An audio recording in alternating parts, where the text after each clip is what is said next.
Is this the last hope we have? The old school ESPN that we all love. They just want to feel good about something. Hey, I know something cool's about to take place. The throwback to the nostalgia, take us back to the good old days feeling. I think you're getting your wish for the most part. This is what we mean when we say ESPN needs to get back to what they were doing well. Can ESPN give us that again? I don't know if they can bring that back. This episode of Hot Mic brought to you by Prize Picks. Preseason football is underway. College football is here. Don't miss any of the action this season on Prize Picks. Prize Picks is simple. You simply choose more or less on 2 to 6 player stat projections. If you get your picks right, you could cash in and win up to 2,000 times your money. Prize Picks is the best way to win real money this football season.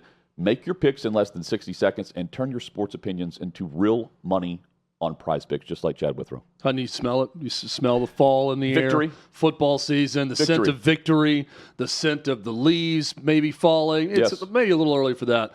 But football season is here, and Prize Picks is where you need to go to run your game. They've got season-long player projection picks you can make right now for some of your favorite players.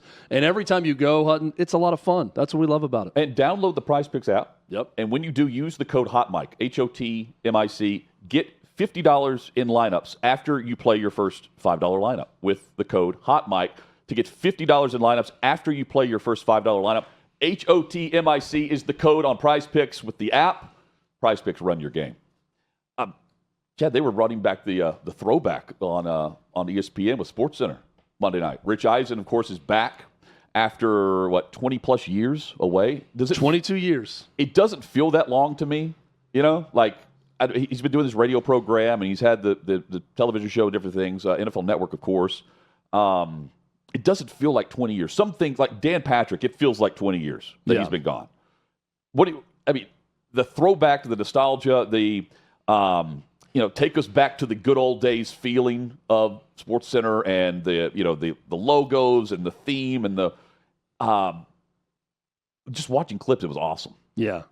I think people, they just want to feel good about something. Yeah. Right? Like that was what was so remarkable about a show like SportsCenter was even just playing the old theme music. That's a little bit of a deviation from everything they do now. It sparks this feeling of nostalgia, but also just a good feeling that, hey, I know something cool's about to take place because I'm going to see the highlights that maybe I haven't ever seen before, or maybe this is the 4th time I've watched this episode in a row at my grandmother's house when I'm growing up, and I know exactly the lineup of games I'm going to be seeing and highlights I'm going to be seeing. So just that sense and that feeling you got hearing the old music and then having a talent like Rich Eisen, who I think is very good at what he does, very good broadcaster, and he's terrific in that role in SportsCenter. Right? Yeah, and he did not miss a beat. No. Watching that episode, you would have thought that he didn't take 22 years off. It looked like he took 22 minutes off of the show. Well, I felt like the tribute to Stuart Scott and this is how he should make his return. Yes. Right? And I would love to see him return and do this on a weekly basis. Now, would ESPN do that? I don't know. But the response to this has been great. He's got the Rich Eisen show, which is coming up in September. And I know his radio program is still moving over and doing some things. All that being said, this is what we mean when we say ESPN needs to get back to what they were doing well, which was sports and highlights.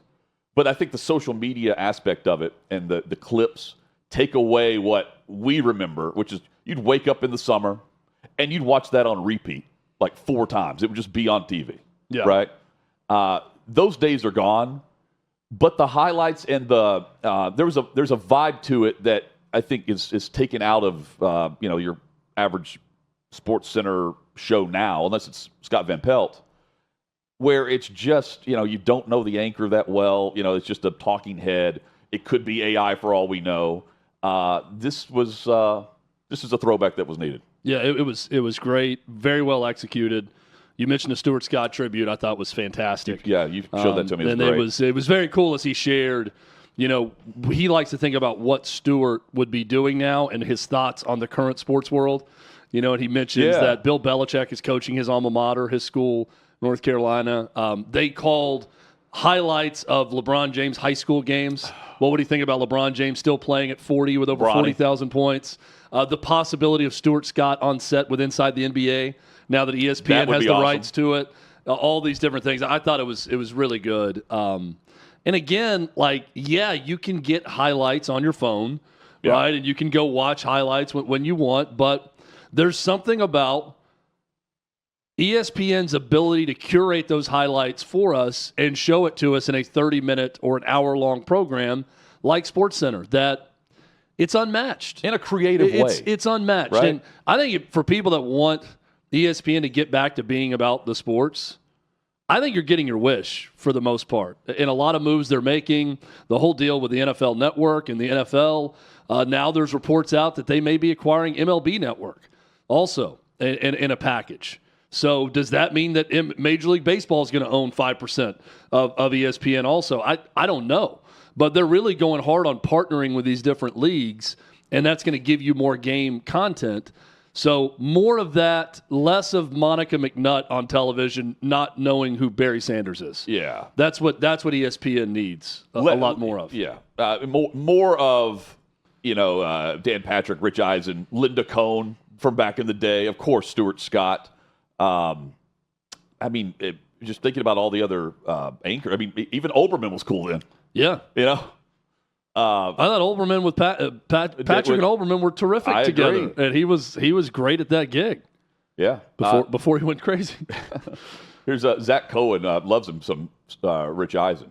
Not that anyone asked, but for my money, Rich Eisen is the greatest sports host of this generation.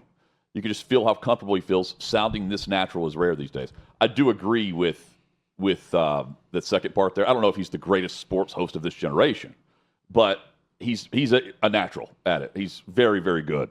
More feedback from this on social. So this is from Urinating Tree. Urinating Tree is the. I didn't know a tree could urinate until now. It's verified too. Bark sweats. I think that's a thing. Sap. I just made that. It almost is what we've been wanting out of ESPN for years: sports without noise or takes. They will take the wrong lessons from this return. Yeah, sports without noise or takes. What we've been wanting for all these years. But that's what we all click on social. That's what I'm saying. Like you've got to have that, right? Because that's what is consumed. But I think this in every now and then is great. Yeah, I think with the emergence of their direct-to-consumer app and streamer also, I really do believe that ESPN is getting back to what grounded them as the worldwide leader in sports. Right. I think they're getting more back to that. And this was a good sign. I don't know how often Rich Eisen's going to do it. If it's going to be a special occasion thing. So he's got a podcast coming up called So Good. This Was SportsCenter, where he's going to have they're going to tell stories and have different former anchors on, or maybe current ESPN employees that will talk about the old days. I'll listen to that. That would be cool. Yeah. Now he was I think it was he was just sourcing out the names, and This Was SportsCenter is a great podcast. It's a great title for a podcast. I'm a sucker for the process type podcast, or I would go back and listen to Mark Paul Gosselaar tell Saved by the Bell stories, from back in the day with about Dustin Diamond and AC Slater, Mario Lopez, everybody, like the SNL stuff. I love behind the scenes podcast discussing. One of your favorite books is the ESPN book, right? Yeah, those guys have all the fun. Yeah, I think is the name of it. It's in. I love I think it's James Andrew Miller who did that. I love that style of the oral history.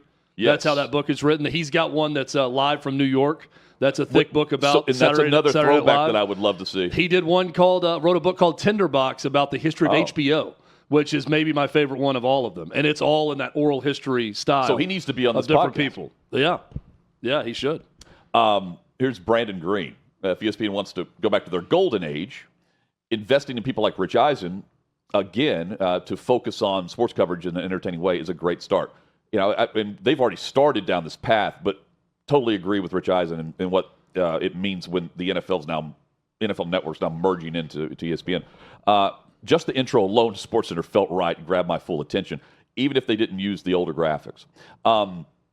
They did use some of the older graphics. I thought so too. Yeah, in the Open, they used all of them on the bottom of the screen were the old gold and red Sports Center of the late 90s, early 2000s. Yeah. We want our sports from ESPN. I get there's a reason why they paid all the money to Stephen A. Yeah. Right. Imagine Stephen A. with Stuart Scott now. What's the number one thing you think of, Hutton, when you hear that old Sports Center music, or you think about Olbermann and Patrick? Yeah. Of where you watched that show the most? Living room, summer, morning. Yeah. But I remember for whatever reason, Steve Spurrier going to the Redskins. And that press conference. I remember watching that live for whatever reason. Or the late 90s, the home run chase with McGuire and Sosa, right? That's what I think of when I think of Sports Center. I think of and just the daily constant that something was happening every day with that. Yeah, I think of eating cereal at my table where I could see into the living room and having the television on in the morning before school. Or a Pop-Tart. Yeah. And then I think about summers. I'd live next door to my grandmother lived next door to me. So I'd walk down to Nana's house and watch Sports Center on repeat, 4 or 5 times. And I think about watching her living room. So that's that good feeling that something that nostalgic gives you. Can ESPN give us that again? The nostalgic feeling that I don't know if they can bring that back on a constant basis, but feed us what we loved about the network. And, I don't even less, know. Less of the BS. We're talking about the Sports Center of old. The Monica McNutt is a great example. Yeah, we're talking about what's the nostalgic feeling that kids 20 years from now are going to have about watching sport? You know what I mean? We had Sports Center, we had Patrick and Olbermann, Stuart Scott, but I often think about what will kids be nostalgic about in a digital world? Netflix 20 years from now, the K-pop Demon Hunters on Netflix. I don't know when that comes back. I don't know. What else would there be? Yeah, I just there's so few monocultural things that everyone watched whatever Instagram or can agree turns on. into, I guess. Yeah, Sports Center for me, all the boys I grew up with watch Sports Center. I don't know that there's a lot of things like that now that connects everyone because there's so many options. So everybody can be into their own thing and watch their own thing. Well, and everything is memorialized in a video aspect or something, right? You keep up with everybody. Here's the other thing I was thinking about. When I grew up, maybe you were the same. I didn't have my own television shows because I just watched whatever my parents watched, right? We had one television in the living room, and it's I watched the show Coach. Because they watch Coach. I watch Home Improvement because they watch the block of sitcoms on ABC. I think now my kids pick songs on the way to school.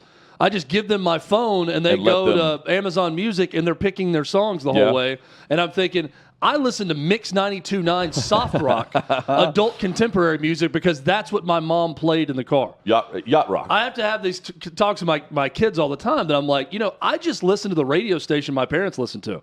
I didn't pick the radio station. The songs I know growing up were the songs they played. I mean, it wasn't. Now everything's in reverse. Yeah. I'm a part of the problem, Hutton. No. As a parent, I'm a part of the generation though that we bitch and complain about things we didn't have as kids or what we had to do, and I'm guilty because I'm the one handing my phone to my kids on the way to school every morning so they can play music. Bring back Sports Center of the golden age of ESPN with Rich Eisen. Bring back WWE Monday Night Raw. Raw is War. Yes, bring that back. The Attitude Era. The Attitude Era. Bring back Late Night with Conan O'Brien from the midnight start time. Yes. That was just weird. That in the year 2000 bits. Yeah, and that featured a masturbating bear. Yeah. Just the craziest stuff. Bring back SNL from the late 90s and early 2000s. In the movie theater. Bring it back. I'm glad you brought up SNL in the late 90s, Hutton, because I've got a tie into that with Primary Complaint coming up later in the show. Primary Complaints is coming up, and we talk some college football with Drew Fabianich. He's the executive director of the Senior Bowl. That's next year on Hot Mic.